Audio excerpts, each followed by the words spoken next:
Hello everyone, it's JP, and here we're taking a look at Sentry #1 from Marvel Comics. Now I must say I'm coming into this kind of cold because I didn't really follow the Sentry character. When he was part of the Avengers, I didn't collect the series, and to me he kind of always looked like another knockoff of like Superman.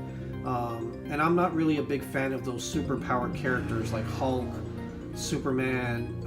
I'd rather read about frontline, boots to the ground heroes like Daredevil, Iron Fist, Punisher, characters who could easily die or be severely injured, protecting the streets and fighting for justice.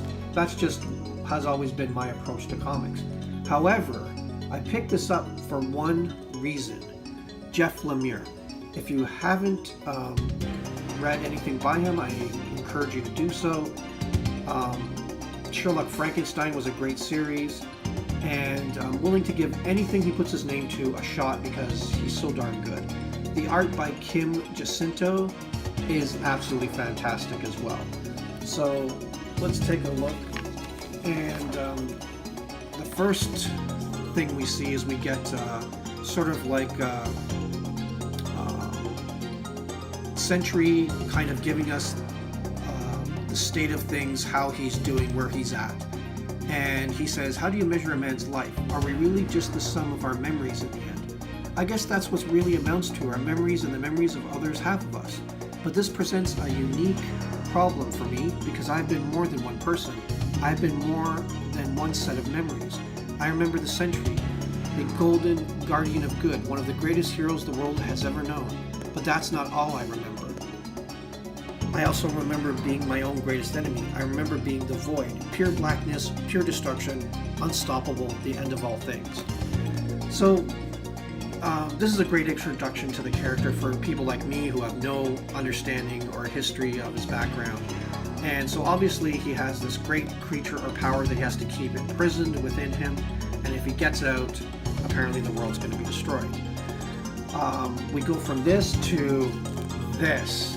It's a big battle scene. The Sentry is fighting shadows from the void, and he's helped out by, we see, I don't know his name, but a younger sidekick, a dog, which is kind of hilarious, and there's also a female Sentry called the Sentress.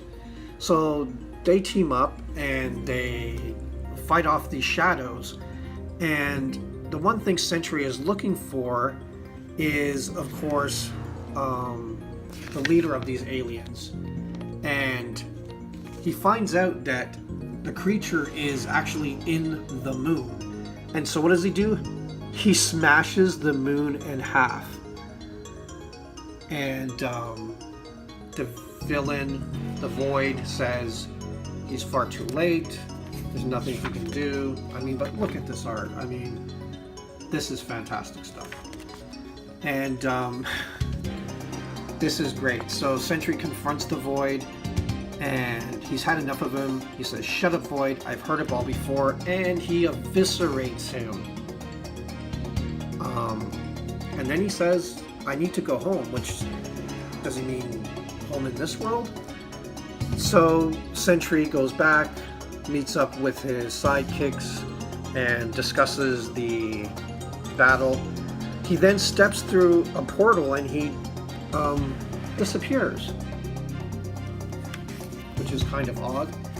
And what we find out is that Sentry has to exist in two worlds. That is the answer to his curse presented to him by Doctor Strange.